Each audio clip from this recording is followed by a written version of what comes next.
കേരളം ഉറ്റുനോക്കുന്ന നേമം വട്ടിയൂർക്കാവ് മണ്ഡലങ്ങളിൽ ബിജെപിയും സിപിഎമ്മും തമ്മിൽ രഹസ്യമായ രാഷ്ട്രീയ ധാരണയെന്ന് ആരോപണം.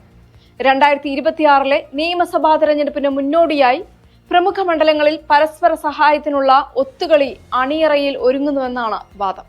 പ്രധാന ആരോപണങ്ങൾ എന്തൊക്കെയാണെന്ന് നോക്കാം. നേമത്ത് ബിജെപി സംസ്ഥാന അധ്യക്ഷൻ രാജീവ് ചന്ദ്രശേഖർ മത്സരിക്കുമെന്ന് പ്രഖ്യാപിച്ചിരുന്നു. ഇതിന് പിന്നാലെ മണ്ഡലത്തിലെ നിലവിലെ എംഎൽഎയും മന്ത്രിയുമായ വി ശിവൻകുട്ടി താൻ നേമത്ത് മത്സരിക്കാനില്ലെന്ന് നേരത്തെ നടത്തിയ പ്രസ്താവന ചർച്ചകൾക്ക് വഴിമാറി. ബിജെപിയുടെ വിജയസാധ്യത വർദ്ധിപ്പിക്കാനായി സിപിഎം നടത്തുന്ന തന്ത്രപരമായ നീക്കമാണിതെന്ന് കോൺഗ്രസ് നേതാവ് കെ മുരളീധരൻ ആരോപിച്ചു. ശിവൻകുട്ടി പിന്നീട് ഈ പ്രസ്താവനയിൽ തിരുത്തൽ വരുത്തിയെങ്കിലും രാഷ്ട്രീയ വൃത്തങ്ങളിൽ സംശയം നിലനിൽക്കുന്നുണ്ട്. അതുപോലെ വട്ടിയൂർക്കാവിൽ കോൺഗ്രസിനെ 3ാം സ്ഥാനത്തേക്ക് തള്ളാൻ സിപിഎമ്മും ബിജെപിയും തമ്മിൽ മുൻകാലങ്ങളിൽ എന്ന പോലെ ഇപ്പോഴും ധാരണയുണ്ടെന്ന് ആരോപണങ്ങൾ ഉയരുന്നു.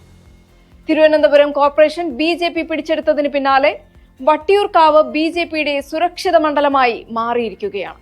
ഇവിടെ സിപിഎമ്മിന്റെ വോട്ടുകൾ ബിജെപിയിലേക്ക് മറിക്കാനും പകരം മറ്റേതെങ്കിലും മണ്ഡലത്തിൽ സിപിഎമ്മിനെ സഹായിക്കാനുമാണ് പദ്ധതി.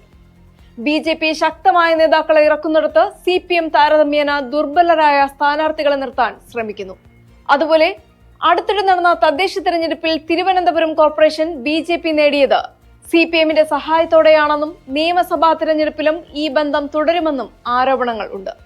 ബിജെപിയുമായുള്ള സിപിഎമ്മിന്റെ രഹസ്യ സഖ്യം കഴിഞ്ഞ മാസങ്ങളിൽ കൂടുതൽ വ്യക്തമായതായും ചില കേന്ദ്ര പദ്ധതികളുടെ കാര്യത്തിൽ സംസ്ഥാന സർക്കാർ കാട്ടുന്ന തിടുക്കം ഈ അവിശുദ്ധ കൂട്ടുകെട്ടിന്റെ തെളിവാണെന്നും AICC general secretary KC. Venugopal ആരോപിച്ചു. കൂടാതെ കേന്ദ്ര ഏജൻസികളുടെ കേസുകളിൽ നിന്ന് രക്ഷപ്പെടാൻ സിപിഎം ബിജെപിക്ക് മണ്ഡലങ്ങൾ വിട്ടു നൽകുന്നുവെന്ന ആരോപണം രാഷ്ട്രീയ ചർച്ചകളിൽ സജീവമാകുന്നു. അതുപോലെ ജെഡിഎസ് കേരള ഘടകം ദേശീയ നേതൃത്വവുമായുള്ള ബന്ധം അവസാനിപ്പിച്ച് പുതിയ പാർട്ടിയിൽ ലയിക്കാൻ ഒരുങ്ങുന്നത് എൻഡിഎ ഘടകകക്ഷിക്ക് എൽഡിഎഫിൽ പ്രാതിനിധ്യമുണ്ടെന്ന കോൺഗ്രസിന്റെ ആരോപണത്തെ പ്രതിരോധിക്കാനാണെന്ന് വിലയിരുത്തപ്പെടുന്നു. അതേസമയം ഈ ആരോപണങ്ങളെയെല്ലാം സിപിഎമ്മും ബിജെപിയും തള്ളിക്കളഞ്ഞു. തങ്ങൾ തമ്മിൽ പ്രത്യയശാസ്ത്രപരമായ പോരാട്ടമാണ് നടത്തുന്നതെന്നും വോട്ട് കച്ചവടം കോൺഗ്രസിന്റെ കുപ്രചാരണമാണെന്നുമാണ് ഇരു പാർട്ടികളുടെയും നിലപാട്. തിരുവനന്തപുരത്തെ പ്രധാന മണ്ഡലങ്ങളിൽ ബിജെപി വ്യാപകമായി വ്യാജ വോട്ടർമാരെ ചേർക്കുന്നുണ്ടെന്നും ഇത് സിപിഎം ബിജെപി അന്തർധാരയല്ല, മറിച്ച് ബിജെപിയുടെ അട്ടിമറി നീക്കമാണെന്നുമാണ് സിപിഎം ആരോപിക്കുന്നത്.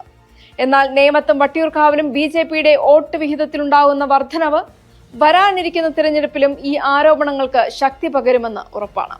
ഈ അന്തർധാര ആരോപണങ്ങളെ ജനങ്ങളിലേക്ക് എത്തിക്കുന്നതിനായി കോൺഗ്രസ് ലക്ഷ്യ 2026 എന്ന പേരിൽ നേതൃത്വ ക്യാമ്പുകൾ സംഘടിപ്പിച്ചു വരുന്നു.